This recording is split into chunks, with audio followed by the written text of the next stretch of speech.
Inside these woods lives a creature many of you have probably heard of before. The pileated woodpecker, also known as the Dryocopus pileatus, is a large, mostly black woodpecker native to North America. Here is its scientific classification.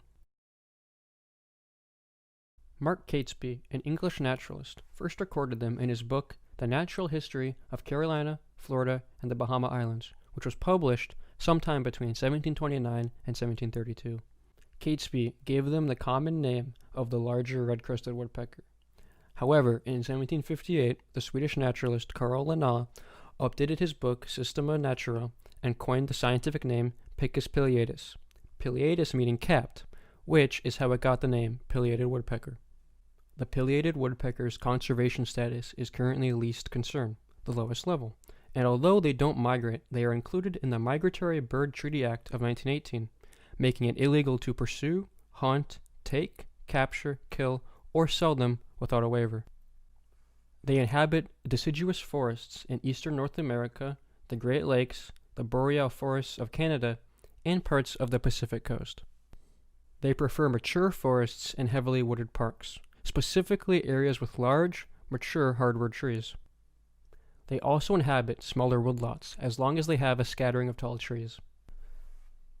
The habitat of the pileated woodpecker is pretty secure, as they are quite adaptable.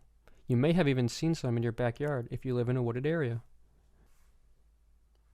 There have also been efforts to restore woodlands by removing invasive honeysuckle and buckthorn.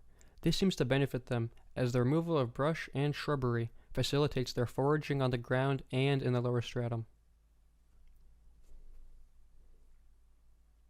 Pileated woodpeckers are insectivores that are specifically adapted to eat insects such as carpenter ants and wood-boring beetle larvae.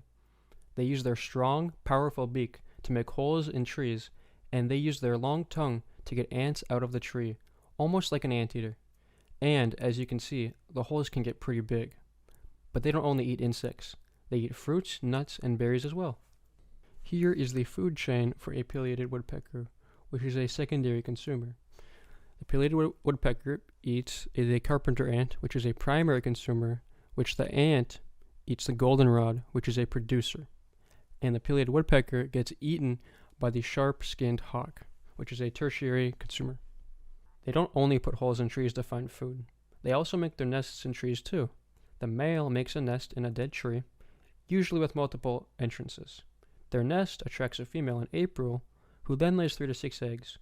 Both parents incubate the eggs for 12 to 16 days, and once the brood is raised, they abandon their nest and use a different one each year. The couple stays together, though, and protects its territory all year round, though they do allow floaters during the winter. When clashing with other woodpeckers, they chase, call, strike, and jab their wings. The drumming noise they make is to warn other woodpeckers that is their territory. They often use hollow trees to make the sound as loud as possible.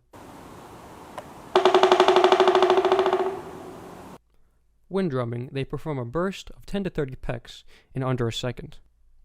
Their abandoned nests are used by many other animals. Songbirds, raccoons, and squirrels all use the abandoned nests, but owls and tree-nesting ducks largely rely on them as their own nest. Not only do they play a role in helping other animals, they also keep insect populations under control, especially tree beetles, which would have an outbreak if it wasn't for the pileated woodpecker. Overall, the pileated woodpecker is a vital part of our ecosystem that gives homes to other animals and keeps insect populations under control. And it looks like they will be around for a while longer.